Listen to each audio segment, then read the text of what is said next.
Privilège de vous présenter depuis la capitale des États-Unis d'Amérique, Washington, D.C. Vous l'avez vu dans le titre de cette émission, nous aurons deux hommes des dieux comme invités dans cette émission. Le tout premier, il est prophète de l'église sacerdoce royale. Le prophète, je suis souvent confus entre prophète, apôtre, pasteur.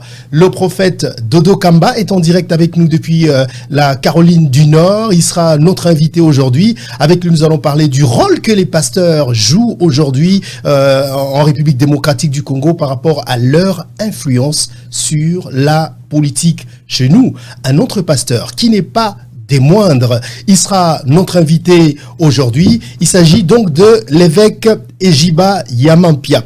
Il est donc représentant légal de l'église pentecôtiste des sécouristes, président national des Africa Ministries Network AFRIM, DG de l'Institut supérieur des leadership et croissance de l'Église, formateur en matière de résolution des conflits et réconciliation, auteur de plusieurs ouvrages dont Comment devenir quelqu'un que rien ne peut stopper. Il a été député national.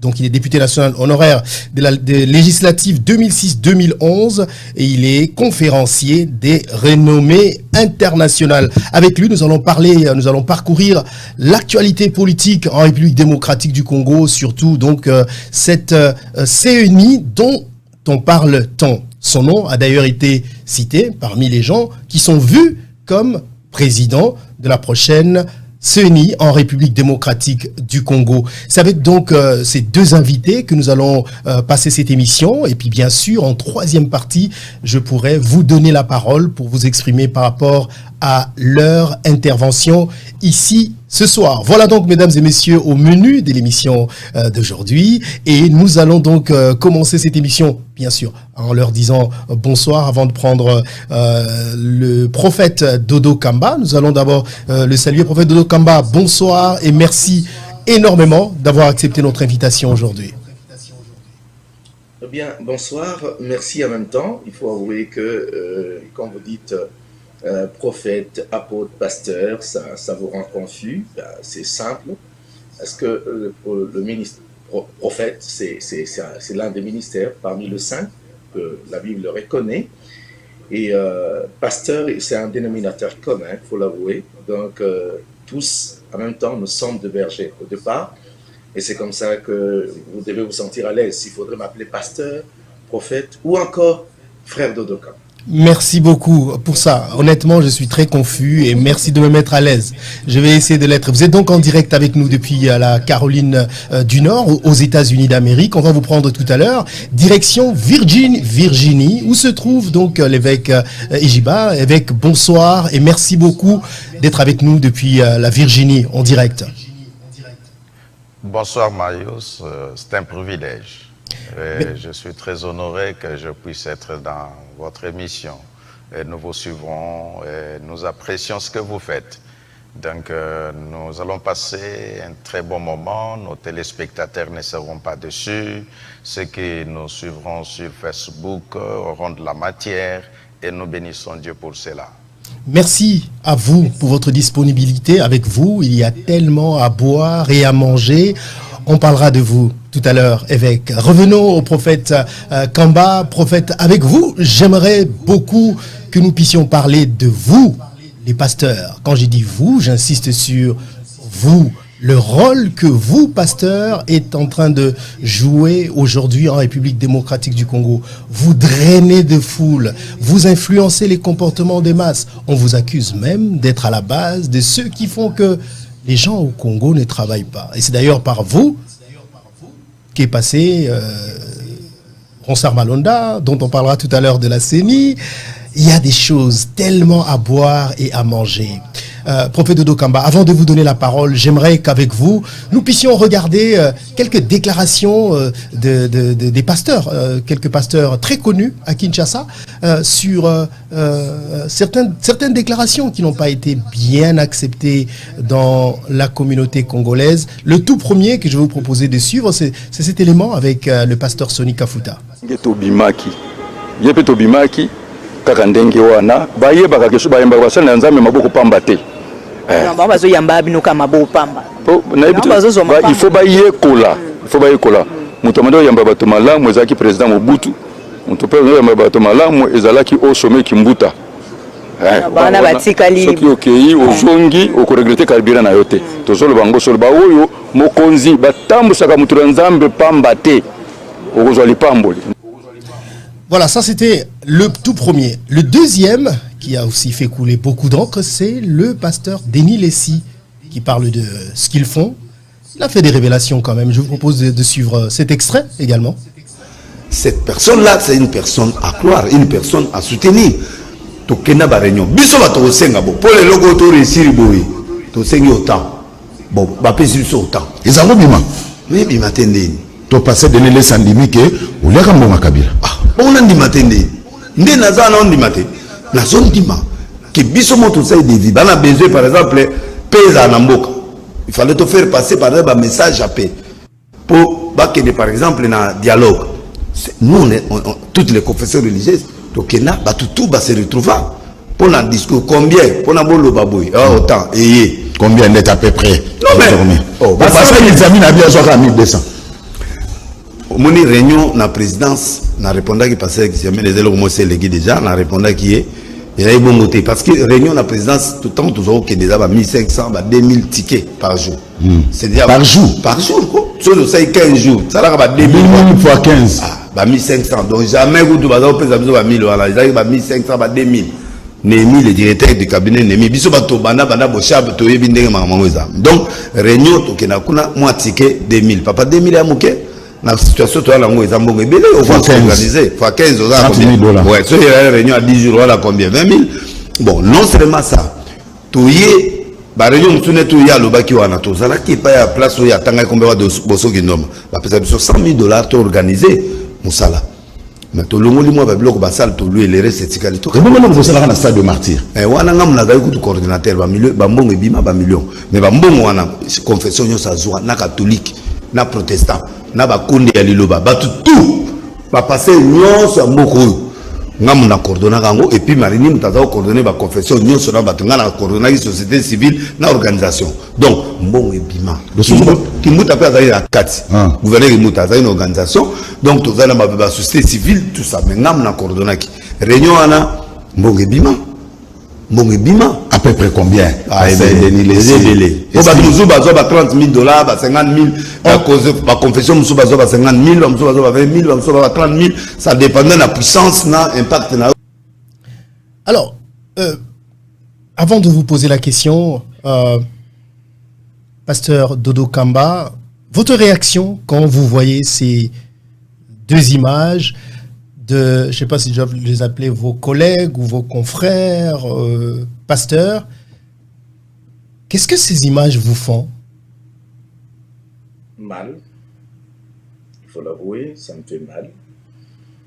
Mais en ce qui concerne le révérend Sonny Kafuta, je ne peux pas me permettre de lui faire une leçon quelconque, parce que vu le respect que je lui dois, mais il faut avouer que je prendrais ça comme un acte d'inadvertance, parce que ça ne se dit pas comme ça, et d'ailleurs les concepts approcher l'autorité en tant que serviteur des dieux, c'est pour apporter quelque chose. Et ce qu'on apporte, on n'échange pas avec l'argent. Ça, c'est clair.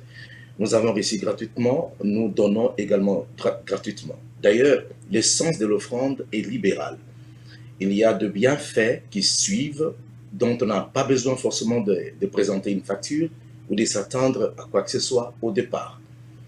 Eh bien, quant aux déclarations de pasteur Denis Lessi, je suis sidéré, il faudrait l'avouer, parce que ça donne l'impression que l'approche des autorités par les hommes de Dieu signifie aller chercher l'argent ou encore être tout simplement leurs marionnettes ou des personnes que ces autorités vont utiliser.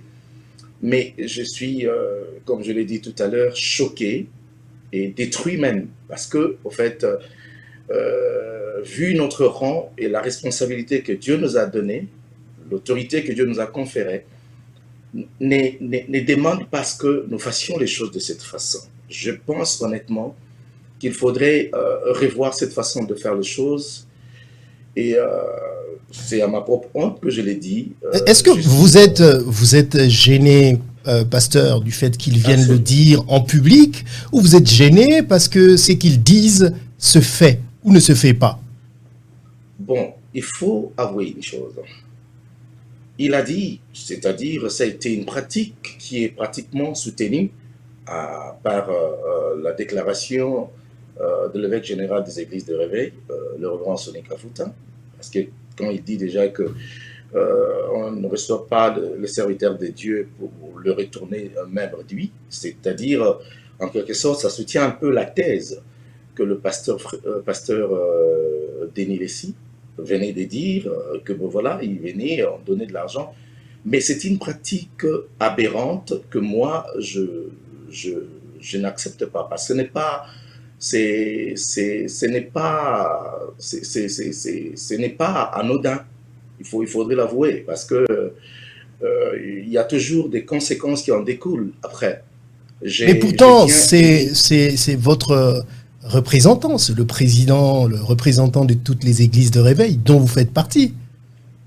Donc ce qu'il dit quelque part vous engage.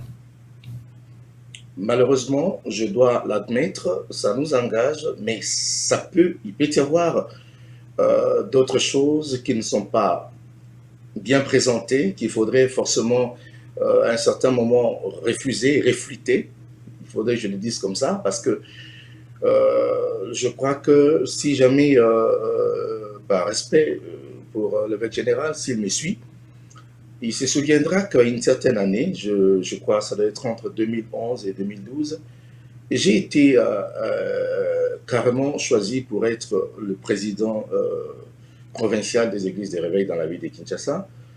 La responsabilité qu'avait à l'époque l'évêque Pascal Mukuna et après pasteur Mapa Sabaolimo et d'autres. Mais moi, j'avais à l'époque refusé. Et parmi les choses qui m'ont poussé à refuser, c'était justement parce que je trouvais qu'il y avait certaines choses qu'il fallait forcément revoir. Là, je l'avoue. Donc, il y a de ces choses que nous n'acceptons pas. C'est pas tout le monde qui accepte ces genres de pratiques, cette façon de faire qui doit être balisée, et carrément changée. Et voilà pourquoi il y a une nécessité d'une réforme par rapport à cette organisation des églises de réveil. Il faudrait vraiment qu'il y ait une réforme, je l'avoue. Et c'est avec un peu avec beaucoup de remords, il faudrait que je dise comme ça.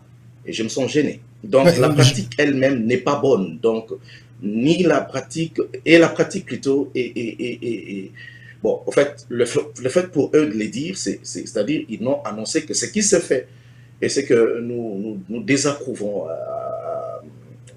jusqu'à la dernière énergie. D'accord, nous allons revenir d'abord tout à l'heure. Juste un mot, glissez juste un mot, parce qu'avec vous, on va parler d'autre chose avec Ejiba.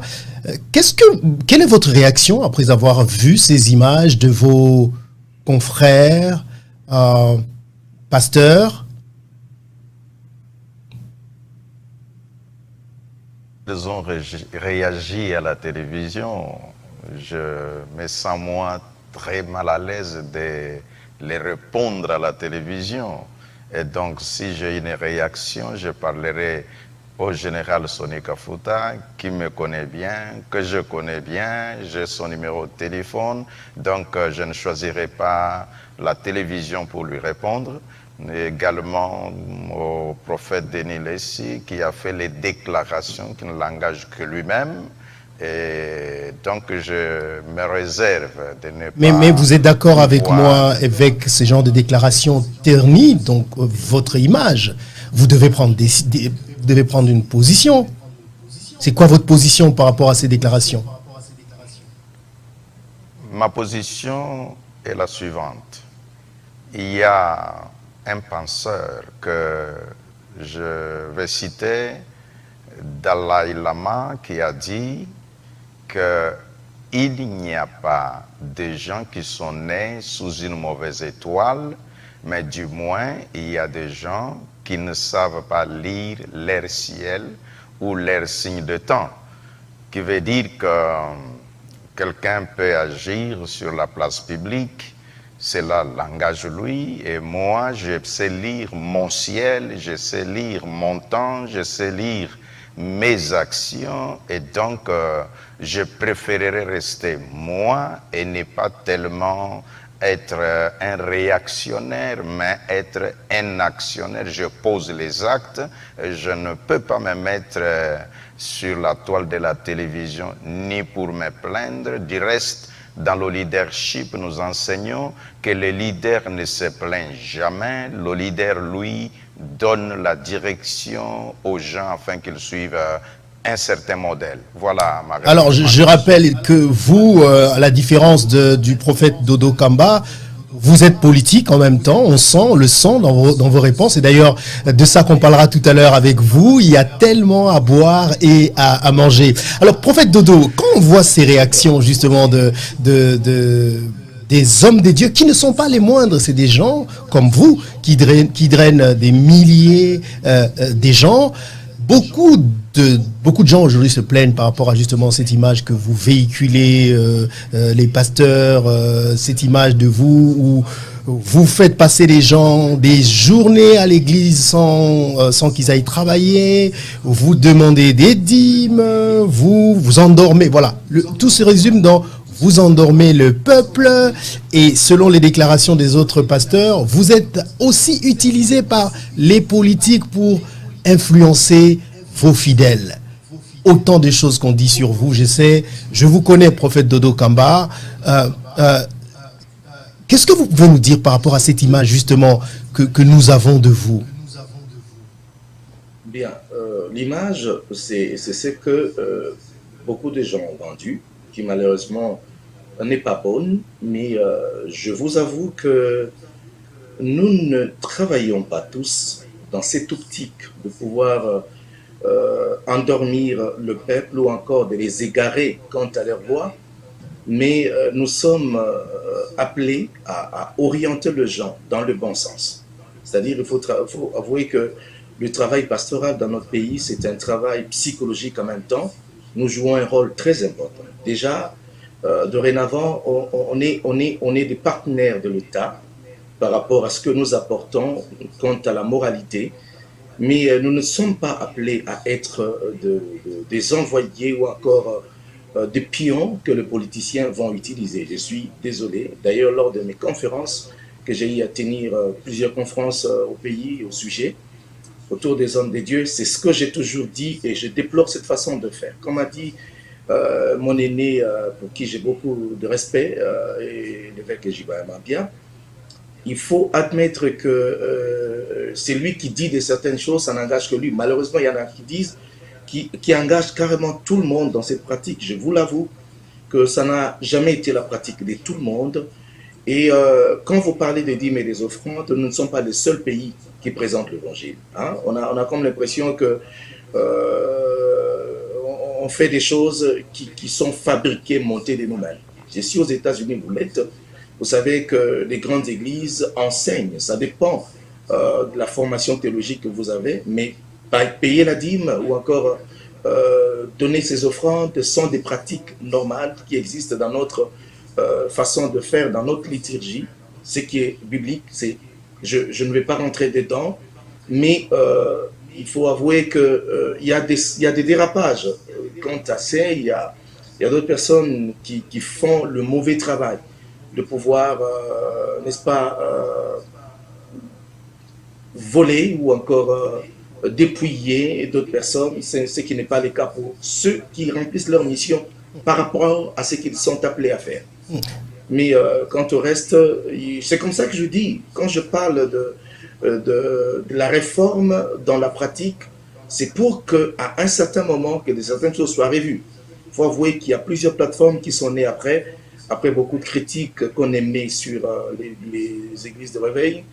Après, la plupart des plateformes, c'est pour rafistoler. C'est ce qui ne doit pas être le cas en principe, mais je crois qu'il faudrait qu'il y ait un travail de fond qui amène un changement total dans le fonctionnement des églises. Ce qui est possible, ce qui est aussi faisable, si jamais nous manifestons une petite volonté de pouvoir changer les choses. Alors vous, prophète Kamba, je vous connais un tout petit peu proche de l'actuel président de la République, Félix Tshisekedi. Est-ce que cette position ne vous donne pas l'occasion d'influencer vos fidèles? À faire quoi, par exemple? À soutenir le président de la République ou ses actions? Bon, écoutez, je dois l'avouer, le fait pour moi de croire au président et de m'afficher avec lui pousse déjà tous ceux qui croient en moi de s'allier derrière lui. Ça, c'est naturel, je ne dois pas les empêcher de le faire. D'ailleurs, vous venez de parler de l'actuel président, que je salue, un homme qui est tout à fait exceptionnel, que j'ai eu l'occasion de rencontrer, que j'ai la chance à chaque fois de voir l'occasion d'être reçu par lui. C'est pour donner un exemple. J'ai toujours dit que ma relation avec le président n'a jamais été une relation basée sur des choses telles que les autres disent, où vous venez pour prendre l'argent et tout, non. Donc, plus d'une fois, quand je le vois, c'est pour apporter ce que je peux apporter en tant que pasteur et deux fois l'assister dans ce dont il a besoin en tant que serviteur de Dieu. Mais ça n'a jamais été une affaire d'argent et je crois que je me sentirai libre le jour où je le verrai faire des choses qui ne soient pas correctes, de les lui dire, parce que je ne me considère pas comme quelqu'un qui est en train de travailler sous son dictat, il faudrait le dire comme ça, pour être conduit de n'importe quelle manière. D'ailleurs, c'est un homme qui a beaucoup de respect pour les serviteurs de Dieu et nous devons user justement de notre droit, de notre position pour pouvoir l'aider dans le bon sens. Je crois que ça n'a rien à voir avec la politique, il faudrait l'avouer, bien que mon apport à ses côtés pourra toujours jouer un rôle dans sa politique, mais chacun est dans ce qu'il est appelé à faire. Quand vous dites que votre position jouera toujours un rôle dans sa politique, ça veut dire quoi? Vous allez demander à vos fidèles de voter pour lui un jour? Je ne le ferai jamais, parce qu'il faudrait qu'il y ait la part des choses. Ce qui est de l'Église et de l'Église, je ne peux pas me tenir du haut de la chaise pour dire aux gens, écoutez, votez le président, votez tel. Croyez-moi.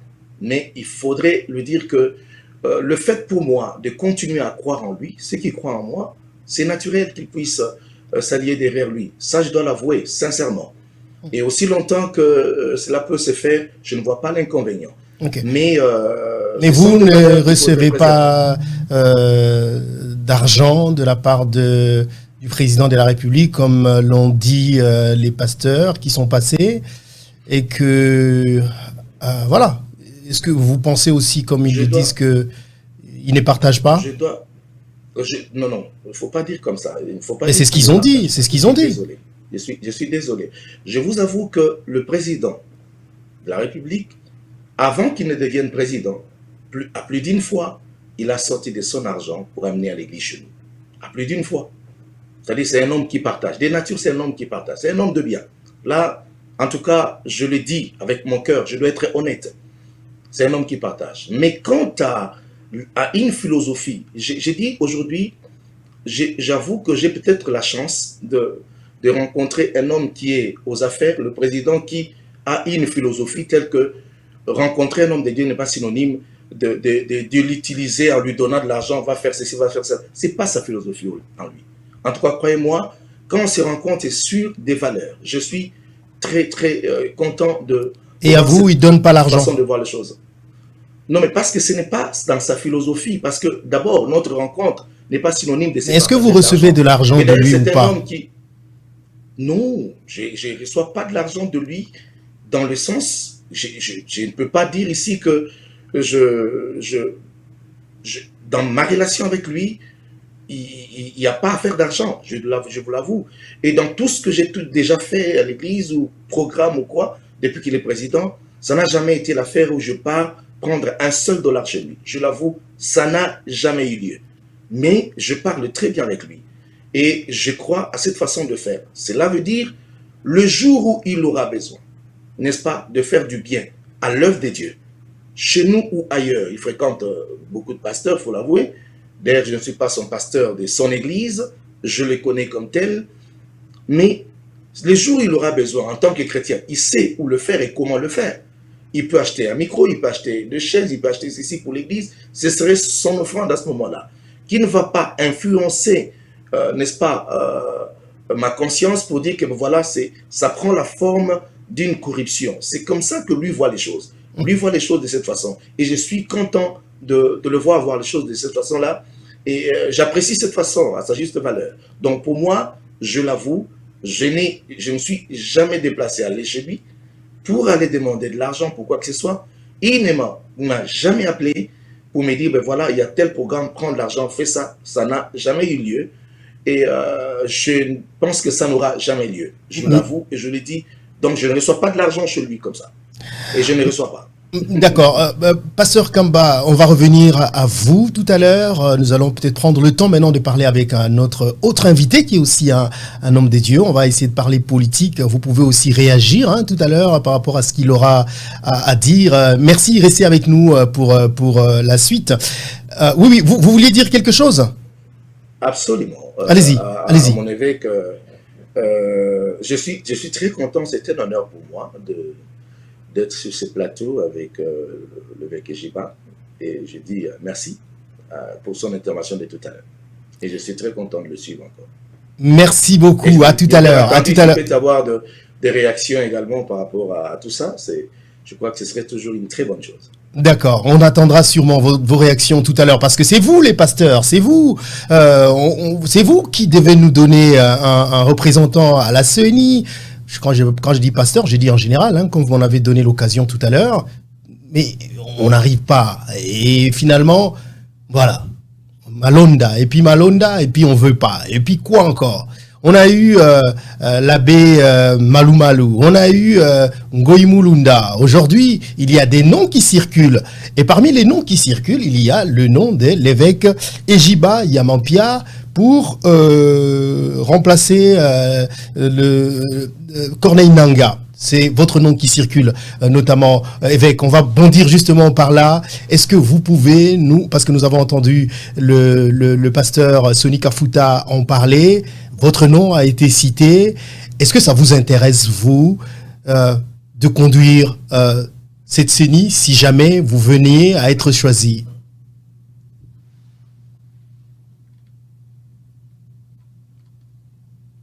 André, en disant... Je pense qu'on n'a pas entendu les premiers mots. Excusez-moi. Vous pouvez reprendre votre premier mot. Je disais merci beaucoup, Marius, pour la question.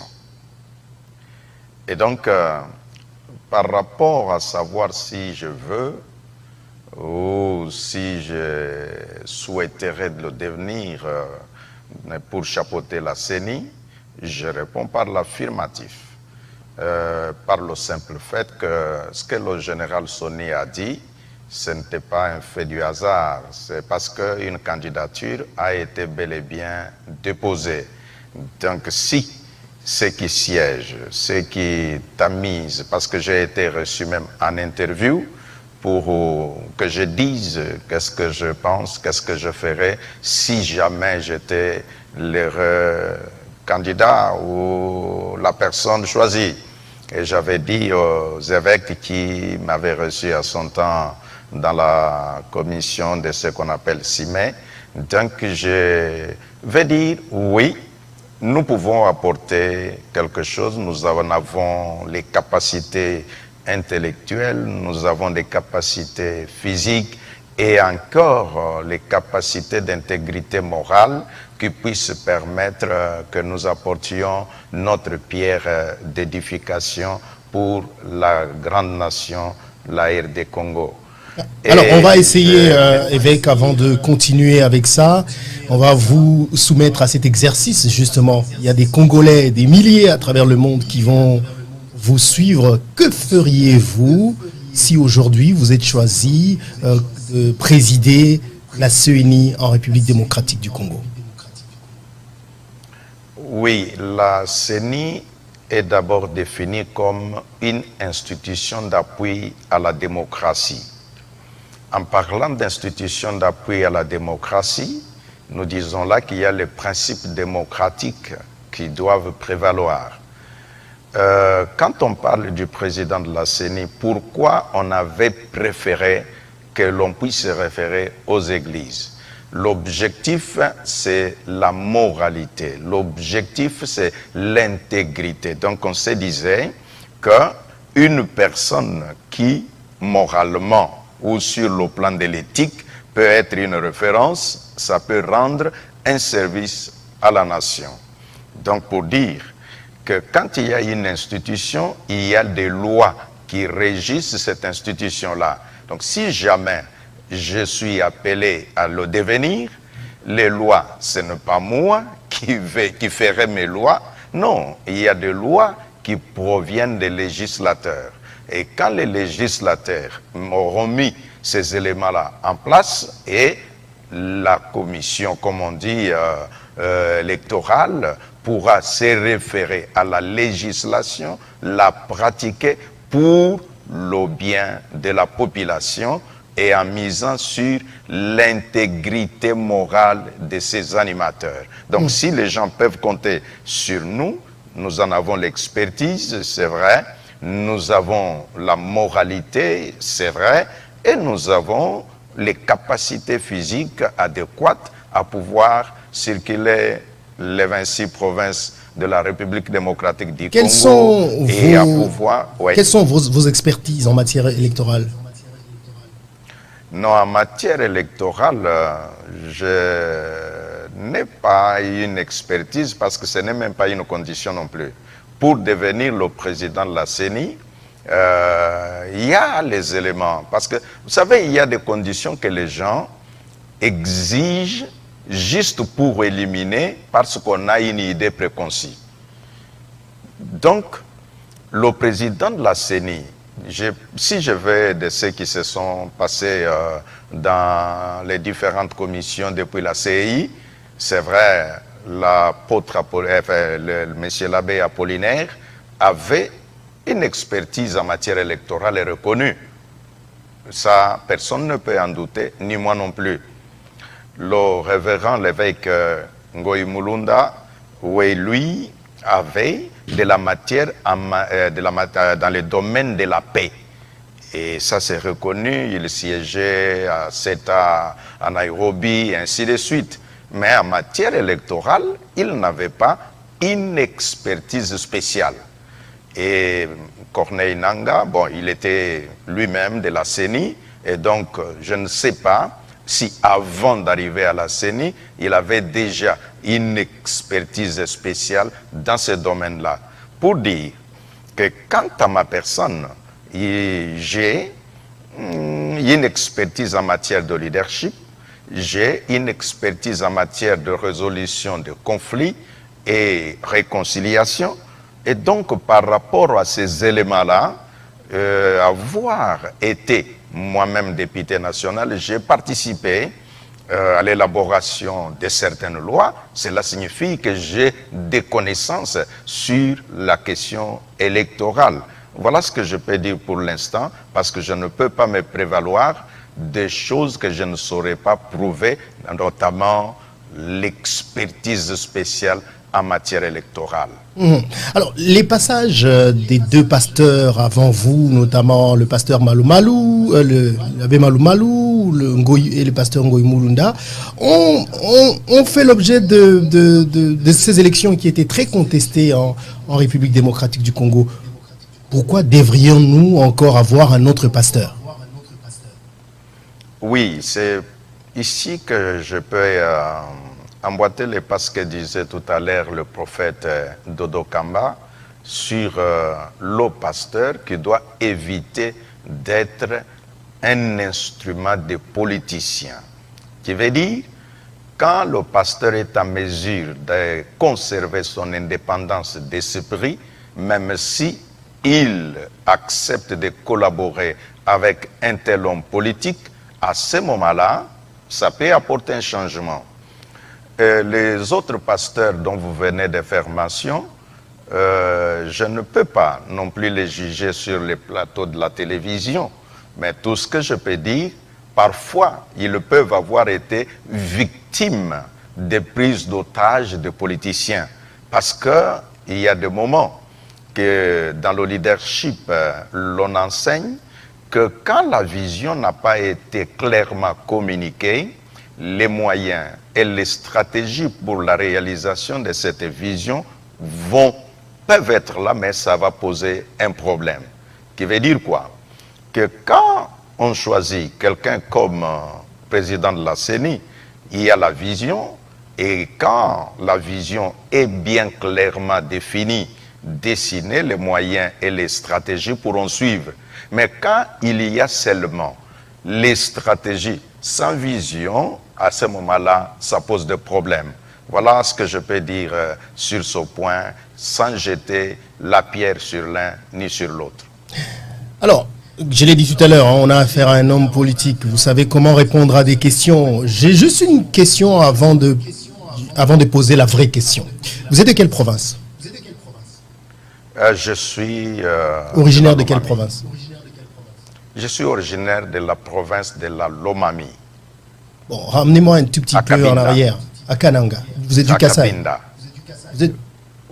Ok. Dans le Grand Kasaï, avant nous étions Kasaï oriental. Okay. Et puis quand il y a eu ce partage-là où ils ont appelé ça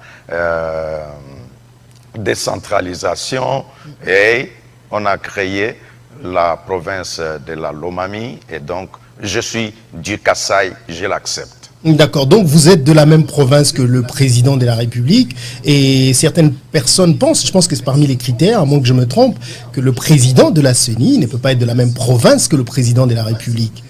Que répondriez-vous par rapport à ce critère? Donc d'office, ça vous écarte de la course? Non, les amis évêques qui ont sorti ces critères-là, ils avaient ça seulement en poche, ça n'existe nulle part, ni dans les lois de la République, ni dans les lois ou le cahier de charges qu'ils ont eux-mêmes, les évêques, au niveau des CIMER. Donc là-bas, il est plus question des conditions de moralité. La provenance ethnique, tribale et consort n'existe pas. Je peux seulement, M. Marius, vous rappeler qu'il y a eu, si nous parlons de l'espace géographique, Apollinaire Malumalu était un swahiliphone et le président Joseph Kabila était swahiliphone. Ça n'a jamais été un problème. Nous avons Ngoï Mulunda, c'est un Katangais. Le président Joseph Kabila, Katangais. Nous avons eu Nanga, swahiliphone. Le président swahiliphone. Ça n'a jamais été un critère. Et pourquoi, en ce moment, on peut dire si le président est kassaïen et donc le président de la CENI ne peut pas être du Kasaï? Non. Si c'est par le principe de dire nous sommes une grande nation, il y a beaucoup de filles et de fils de ce pays qui ont la possibilité, on peut dire, ok, on ne peut pas mettre les gens de la même province, non pas comme une loi établie. Donc si c'est lui qui peut remplir les critères et les conditions, et du Kasaï, et donc il est éligible, donc on peut l'accepter sans regarder d'où il vient. Voilà ce que je peux dire, Marius. Alors il y a beaucoup de gens qui a été inventé. C'est un critère donc c'est un critère qui a été inventé. Nulle part. Et vous pensez que le fait d'appartenir à la même province que le président de la République ne vous rapprocherait pas davantage, n'effraie pas que vous puissiez travailler pour lui aux prochaines élections? Non, je ne pense pas, parce que quand on parle de la CENI, on dit bien Commission électorale nationale indépendante. On demande souvent à ceux qui vont là d'accepter maintenant une certaine indépendance d'esprit. Alors, je vais vous poser justement une question par rapport à l'indépendance. Pourquoi pensez-vous que cette CENI doit réellement être indépendante? Bon, c'est pour que nous arrivions à un certain degré une certaine cohésion pour ne pas se verser toujours. Les contestations ne manqueront jamais. Nous sommes avec toi ici aux États-Unis. Quand vous entendez parfois le président parler, il dit « Oh non, les histoires là de vote par mail, c'est une histoire compliquée, ça va faire ceci. » Donc c'est le reste du genre humain. Donc je vais dire, comme tu posais la question sur l'indépendance, que le pasteur que je suis, oui, dans mon église, vous vous retrouvez que j'ai les gens de tous les partis politiques et je les gère. Cela signifie que si je devenais le président de la CENI, les gens de différents partis politiques peuvent fédérer autour de moi et je suis à mesure d'être un bon arbitre si tel est le terme. Beaucoup de voix, hein, notamment celle de Martin Fayulu, parlent de la restructuration de cette CENI, justement. En tant que président, si vous arriviez à être choisi comme président, partagez-vous cet avis de restructurer la CENI? Sinon, c'est quoi qu'il faut changer, que vous pensez qu'il faut changer dans cette CENI? Oui, si on a contesté la désignation de M. Ronsard, ça n'a pas... Le problème, c'est la formule qui a été utilisée. Il y a un rapport qui est déposé à l'Assemblée nationale. Ce rapport n'a pas été débattu. Or, quand on débat sur le rapport déposé, on peut dégager les failles et apporter des corrections. Ça n'a pas été fait. Donc, si je peux avoir un conseil à donner ou un avis à émettre en tant que Congolais, pas nécessairement en tant que prétendant, mais c'est de dire, nous devons toujours amener les principes. Si nous travaillons sur la base de principes, la République ira de l'avant. Mais si nous travaillons sur base des individus, en tout cas, nous allons tourner dans un rond-point et nous ne verrons pas le boulevard qui nous amènerait là où le peuple veut que nous puissions l'amener. Donc, je peux me résumer en disant, 1.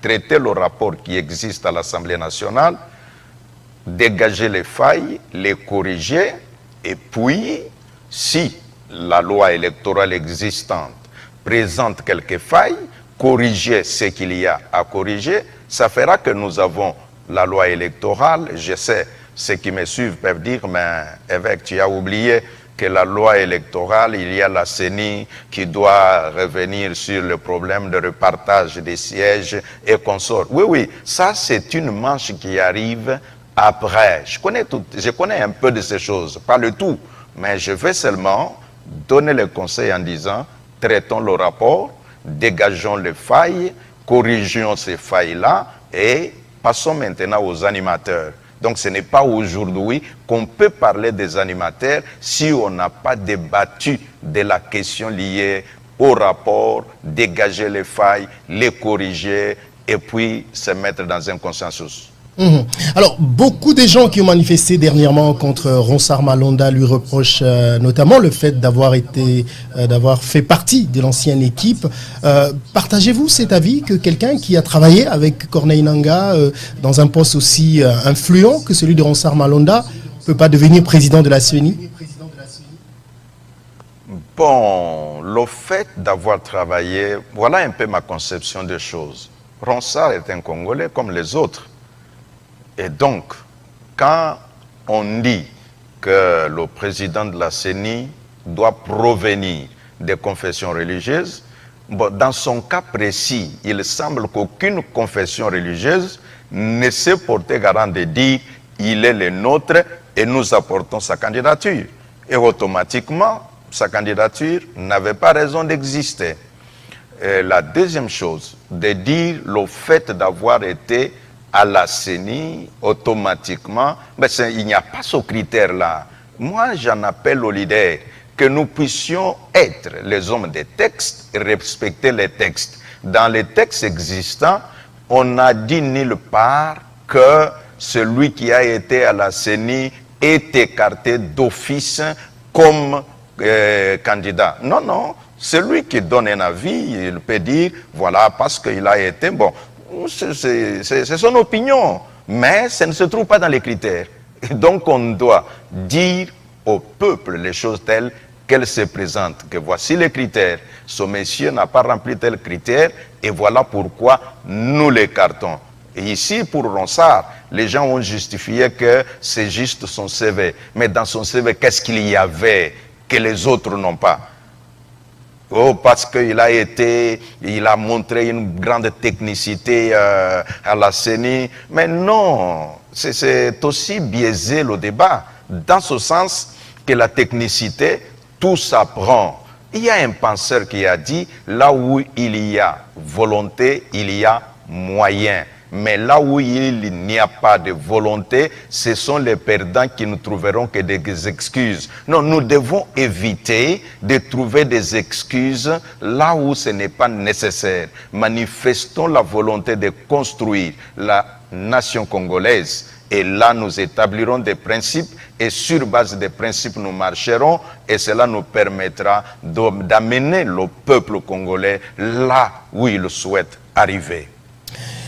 Voilà, on a entendu un beau discours. On reviendra à vous tout à l'heure pour parler politique, l'actualité politique en République démocratique du Congo. J'aimerais bien savoir ce que le pasteur Dodo Kamba pense de vous à ce poste, mais surtout de tout ce que vous venez de nous dire. Sœur Dodo?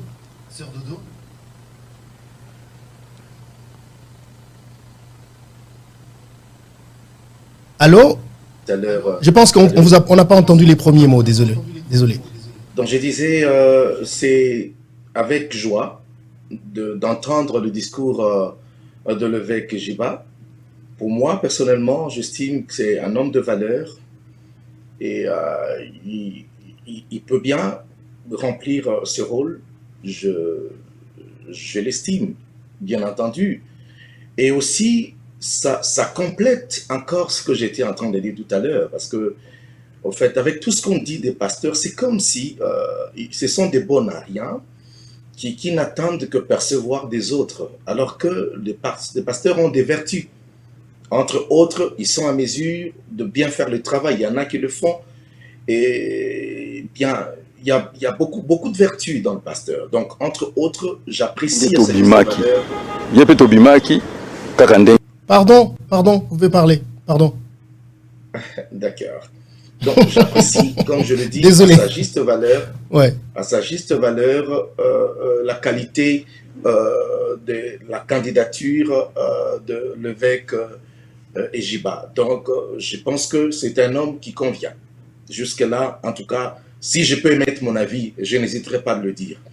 Et en plus, il faudrait avouer que dans le chef ou dans le fonctionnement des confessions religieuses, il y a une sorte de synergétique, c'est-à-dire une façon très hostile de faire les choses. C'est comme s'il y a une chasse derrière quoi que ce soit. Je ne comprends pas. Je voudrais qu'il y ait une bonne politique de symétrie qui permettra à ce que toutes les confessions se considèrent et se regardent en face pour pouvoir traiter les choses comme il le faudrait. Parce que la population attend beaucoup, n'est-ce pas, de chefs religieux qui sont considérés comme des sages, comme des anciens du pays. Alors, à ce stade-là, on éviterait un peu beaucoup des erreurs qui remettent en question le travail ou la Bible que nous portons, ou encore le message que nous apportons en tant que serviteurs de Dieu. Donc, si ces petits problèmes entre les confessions religieuses et les chefs religieux est résolu, je crois que ils vont se mettre à table pour pouvoir pallier à la chose, pour pouvoir porter le choix avec des critères qui soient convenables et des critères qui soient compréhensibles. Il faudrait le dire comme ça, parce qu'il y a un certain moment, comme m'a dit l'évêque Djiba tout à l'heure, il y a certains critères que moi personnellement je trouve que ça ne tient pas. Lorsqu'il faudrait parler de l'ethnie ou encore de la province, de celui qui doit occuper, moi je pense qu'on doit s'en tenir aux valeurs. Et je crois que ça va permettre à ce que nous avons déjà connu beaucoup de problèmes comme ça. Hein. Il faudrait pas demain qu'on dise qu'il n'y a pas, c'est inopportun de recourir aux hommes d'église. Nous allons faire les choses autrement. Ça va être un grand échec qui risque même de subjuguer le pays. Donc moi, je conseille, en tout cas, je pense que la responsabilité nous incombe en tant qu'homme d'église de pouvoir parler un langage rassembleur, un langage qui profite à la population et qui dise des choses clairement sans qu'il y ait des agendas cachés. Je suis désolé. Voilà, merci beaucoup, pasteur. On va revenir à vous avant de conclure cette émission. Évêque Ejiba, j'aimerais quand même discuter avec vous en tant qu'homme politique de certaines situations qui se passent aujourd'hui, en ce moment, en République démocratique du Congo. Les élections, Ronsard Malonda, on a vu des marches à travers le pays. Commençons par, vous avez dit tout à l'heure que vous avez une expérience dans le règlement de conflits, vous faites vous êtes un médiateur. Qu'est-ce que vous pensez de la coalition FCC-Cash qui ressemble à un mariage qui ne marche pas, ou je t'aime moi non plus, ou est-ce que vous enfin, qu'est-ce que vous pensez d'abord de ce mariage où les deux partenaires se reprochent des choses, où la vraie opposition se trouve même au pouvoir? En tant que facilitateur, est-ce que vous voyez dans ce conflit une opportunité ou une possibilité de trouver un compromis ou une solution, ou sommes-nous en train d'avancer petit à petit vers un divorce?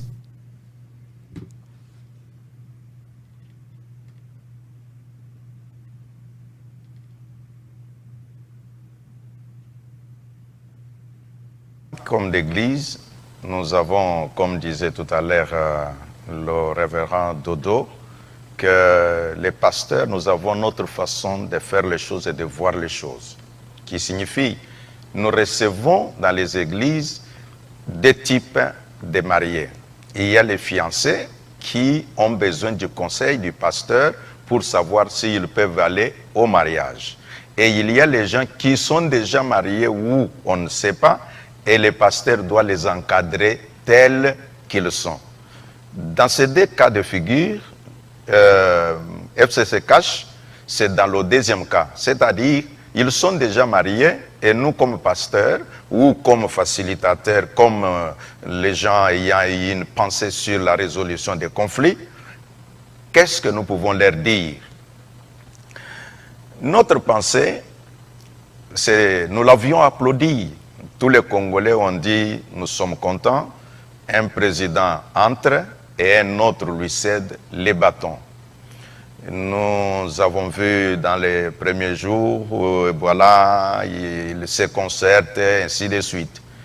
Mais au fur et à mesure, il y a eu tout ce que toi, comme journaliste, homme de médias, tu connais. Alors, si je peux donner ou apporter un conseil, je crois que le président Félix a montré beaucoup de bonne foi, parce que, vous savez, comment on peut découvrir quelqu'un? C'est sur base des actes posés. Chacun de nous a ses pensées, mais que l'on ne peut voir qu'en rapport avec les actes. Le président Félix, comment pouvez-vous, Marius, tu signes l'ordonnance et ça prend une année, mais tu attends que ça viendra, ça s'accomplira. Quelle patience! Et beaucoup de gens pensent justement que c'est parce qu'il n'a pas le pouvoir, que les choses sont gérées ailleurs, pas par lui. Ah, maintenant, les mêmes gens qui ont dit qu'il n'avait pas de pouvoir, les mêmes gens aujourd'hui, quand il a signé les ordonnances sur l'armée et sur les judiciaires, et maintenant ils disent, oh là là, voilà, il fallait, pour dire quoi? C'est un homme patient. Comment on peut comprendre une personne? Je vais te donner un exemple pour dire que les amis du FCC ont tout intérêt de collaborer avec lui dans ce sens. Un jour, je pense là du 30 juin, il a dit ceci dans son discours, que nous élevons le fait président Kasavubu comme héros national. ces deux leaders que nous avons connus, là il faisait référence à Lumumba et à Kasavubu, et il dit, ces deux personnes avaient deux tempéraments différents. Quand quelqu'un comprend déjà ça, c'est une personne que l'on peut appuyer pour qu'il aide. Vous savez, moi je comprends les choses de cette façon. Le FCC, ils avaient tout le pouvoir entre leurs mains.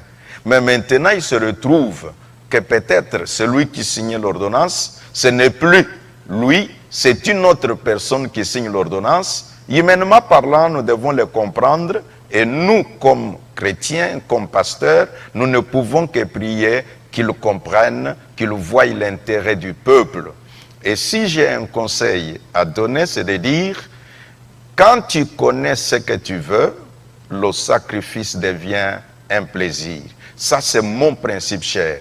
Là, je dirais aux Congolais, si nous connaissons ce que nous voulons, en tout cas, il y a des moments où nous pouvons accepter certains sacrifices et soutenir les institutions de la République.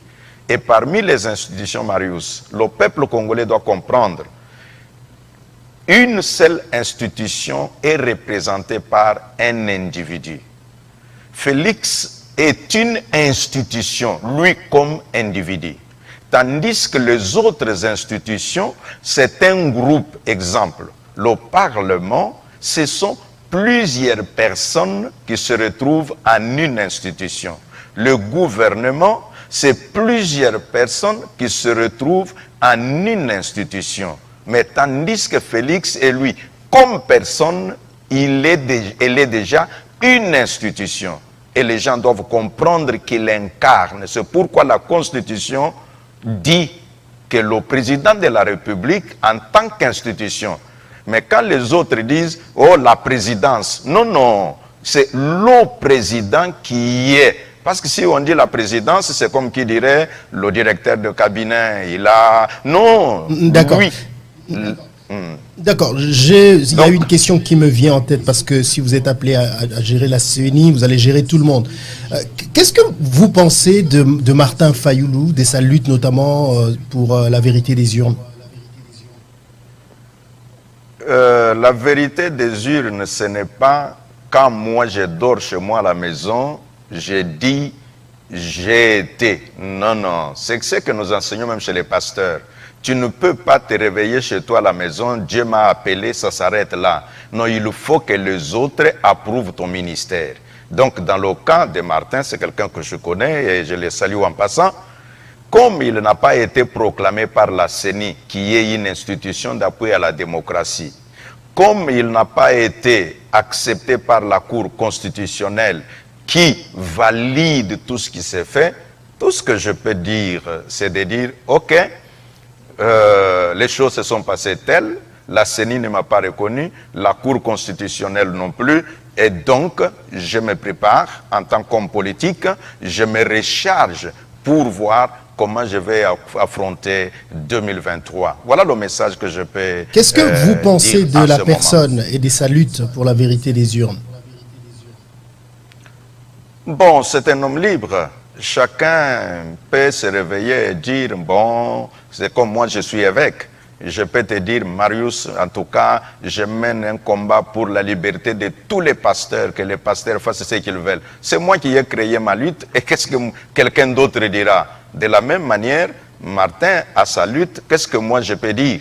Je ne peux qu'observer. Si j'ai un conseil à donner, c'est de dire, c'est un enfant de Dieu, il doit aussi, comme je disais tout à l'heure, que Dalai Lama a dit qu'il n'y a pas de personnes qui sont nées sous une mauvaise étoile, mais sauf qu'il y a des personnes qui ne savent pas lire le ciel.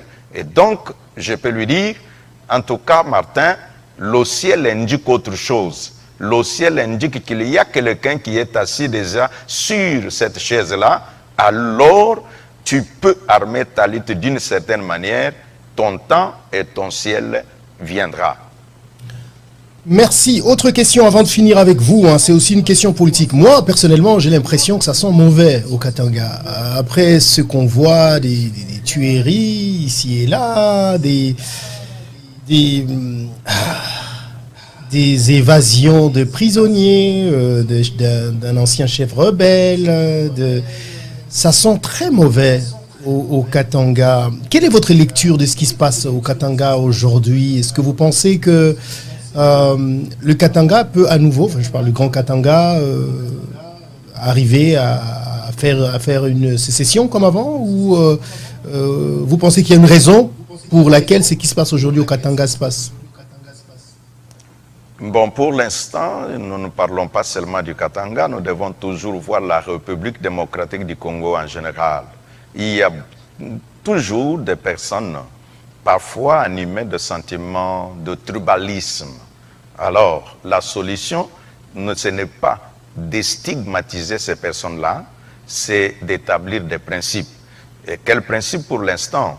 Ici, le président de la République, je crois, dans son discours de prise de pouvoir, il avait beaucoup martelé sur la réconciliation des Congolais.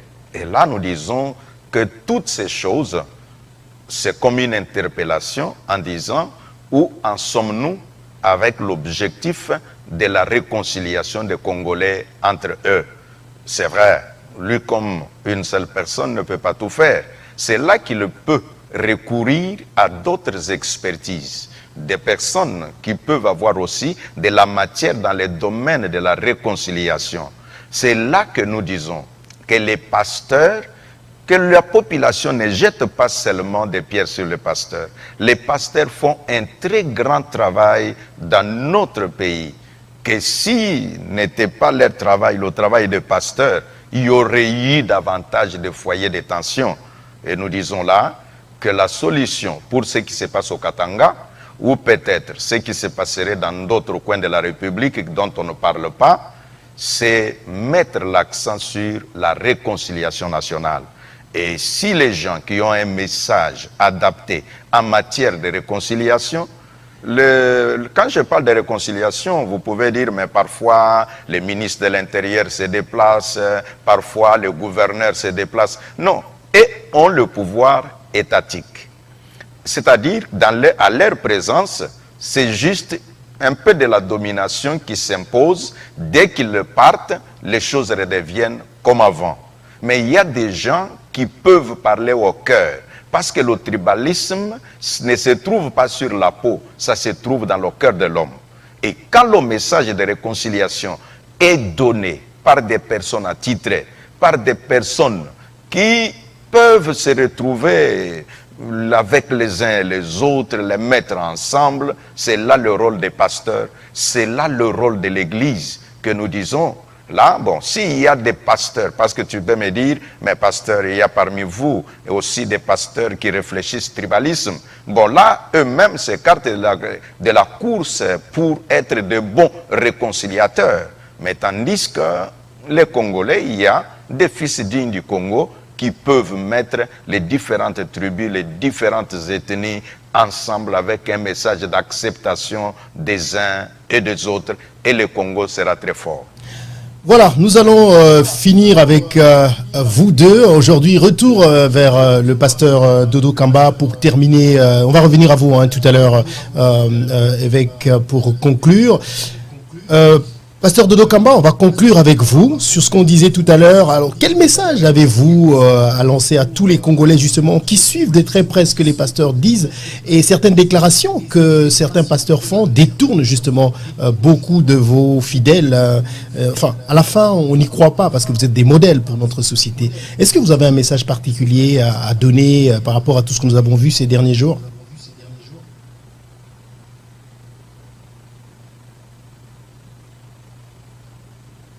Il y a eu encore un problème de son. C'est pas de ma faute, c'est la technique.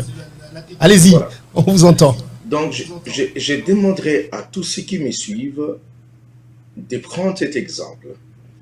Lorsqu'on vous parle de faux, c'est qu'il doit y avoir également de vrai. Et d'ailleurs, la bonne façon d'identifier le faux, c'est de présenter le vrai. Et je sais que jusque-là, il y a eu un problème de présenter le vrai. Qui pouvait voir les choses de différentes façons? Et je demande aux gens de cesser de penser que les pasteurs sont des bons à rien et qu'ils ne pensent que recevoir ou percevoir de gens quelque chose pour vivre. Des pasteurs, ce sont des hommes des valeurs qui ont accepté de travailler pour les seigneurs, pour pouvoir apporter à la population, au peuple, la pensée divine, pour créer un climat d'harmonie et de conciliation entre les gens et de réconciliation avec le Dieu Tout-Puissant. Et de tout ce qui s'est dit, de tout ce qui se fait, je le dis, il y a de ces hommes de Dieu qui voient des choses différemment et qui pensent différemment. Et nous pensons, je crois que mon évêque ne va pas me contredire, qu'il y a une nécessité en ce jour de revoir de certaines choses pour évidemment faire valoir de certaines valeurs pour changer un peu ces concepts des personnes qui voient mal l'homme pasteur. Et je crois qu'il y a bien des vertus que nous pouvons présenter. Et je crois que le moment arrive, le temps arrive. Il y a eu déjà beaucoup de plateformes qui sont venues avec beaucoup de propositions. Et je le dis, nous allons faire entendre la voix à un certain niveau pour faire comprendre aux gens que nous sommes des porteurs de bénédiction et de paix en ce qui concerne le pays, que le peuple aura besoin de faire confiance et nous devons remplir bien notre mission. Et encore, je dirais, je présenterai au nom de tous les pasteurs des excuses à tout le monde qui avait été choqué de nos discours. Il faudrait l'avouer. On dit chez nous un adage en lingala qui dit ce qui veut dire, quand un pasteur commet une faute, ça atteint tout le monde. En tout cas, tous ceux qui ont été choqués de certains propos, je vous présente nos excuses. Nous pensons que certains problèmes seront réglés dans un cadre privé pour pouvoir arranger, améliorer les choses. Et désormais, je crois, le moment viendra où on présentera les choses différemment parce que je pense que nous incarnons des valeurs et nous avons une mission à remplir dans cette nation. Nous devons apporter des choses qui vont relever la situation de notre pays. Et pour essayer de dire, s'il faudrait dire quelque chose encore sur le plan politique par rapport à tout ce qui prévaut dans la CENI et partout, et par rapport, compléter un peu le propos de l'évêque Ejiba, je dirais, il faudrait à un certain moment qu'on évite de penser aux intérêts égocentriques. Pensons aux intérêts communs et surtout les intérêts de ceux qui vont venir après. Parce que 15 ans, 20 ans, 30 ans, 50 ans après, d'autres ne seront plus. Mais vos enfants, vos descendants, trouveront ce que vous avez laissé. Et si dans votre conscience, vous pensez tirer des ficelles de votre côté tout simplement aujourd'hui, pour vos intérêts égoïstes, sachez que vous détruisez aussi l'avenir de vos progénitures. Un peu de conscience. Je crois que notre nation a besoin des hommes conscients, des gens qui voient les intérêts des autres, parce que finalement, ça ne sert à rien. Tous ces méandres, tout ce que nous vivons, ça ne profite à personne, ce n'est pas anodin. Merci beaucoup, prophète Dodo Kamba. Je rappelle que vous êtes donc pasteur de l'église Sacerdoce Royal en République démocratique du Congo et vous êtes pour l'instant en Caroline du Nord. Vous retournez quand à Kinshasa déjà? Très bientôt, c'est ça. Merci beaucoup d'avoir accepté notre invitation et d'avoir partagé avec nous ce moment dans cette émission. Je vous souhaite une bonne soirée et surtout merci encore et prenez soin de vous. Le plaisir est partagé. Merci. Merci. Nous allons donc nous dire aussi au revoir avec l'évêque Ejiba Yamampia. Évêque, nous sommes arrivés donc à la fin de cette émission. Vous retournez bientôt à Kinshasa. Entre-temps, les choix se font. Vous êtes ici aux États-Unis. Est-ce que vous ne pensez pas que votre absence au pays va influencer votre choix ou pas? Non, ma présence ou mon absence, si quelque chose vous a été donné par Dieu, vous l'aurez. Et puis, je suis en contact avec ceux qui sont sur le terrain. Et donc là, je vais seulement dire que moi, je suis un leader. Un leader travaille en fonction de la vision et non pas en fonction de courir à gauche et à droite. Non, non. on travaille en fonction de la vision. Alors, comme tu as dit que nous sommes en train d'aller à la fin de notre émission, je peux dire à tous les secouristes, là, ce sont les fidèles de notre Église, qu'effectivement, bientôt, nous serons ensemble et que Dieu du ciel puisse être avec vous et que vous puissiez prendre courage et persévérer dans la foi. Dieu est toujours au rendez-vous chaque fois que l'homme le cherche. Il a dit, vous me chercherez et vous me trouverez. Je ne peux pas manquer de dire vraiment un grand merci au prophète Dodo Kamba qui a partagé avec nous cette émission. Que Dieu te bénisse, prophète Dodo. J'ai beaucoup de l'appréciation pour le travail que tu fais. Et vraiment, que le Seigneur te fasse du bien et que l'Église à Kinshasa se retrouve encore à Regarayadi. D'ici là, on va reprendre les activités.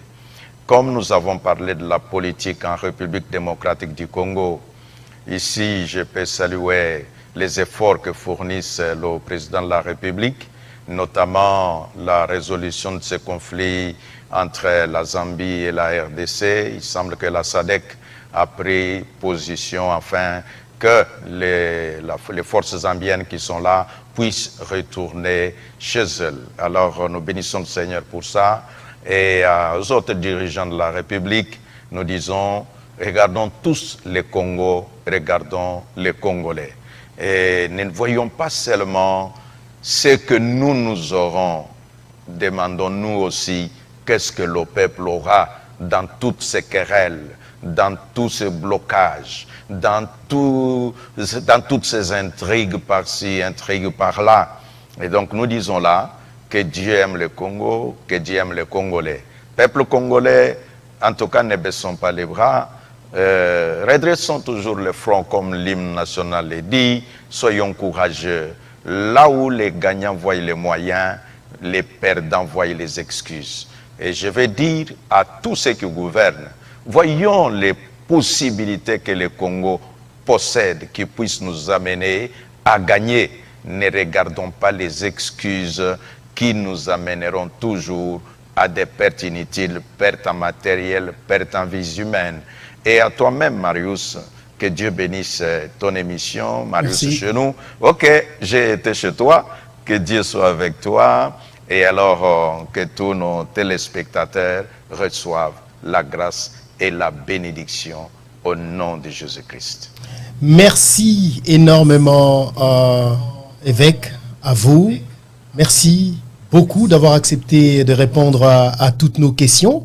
Écoutez, je sais que vous priez. Vous avez sûrement... Comment est-ce que je peux le dire? Dieu vous entend peut-être mieux que moi. Mais ce que je voulais dire, c'est vous souhaiter bonne chance pour tout ce que vous voulez. Nous espérons que vos convictions, votre expérience, votre façon de faire va primer pour que vous soyez choisi comme président de cette CENI et que vous puissiez la conduire selon la volonté des dieux et du peuple congolais. Merci encore et bonne soirée à vous. Merci, que Dieu vous entende. Merci.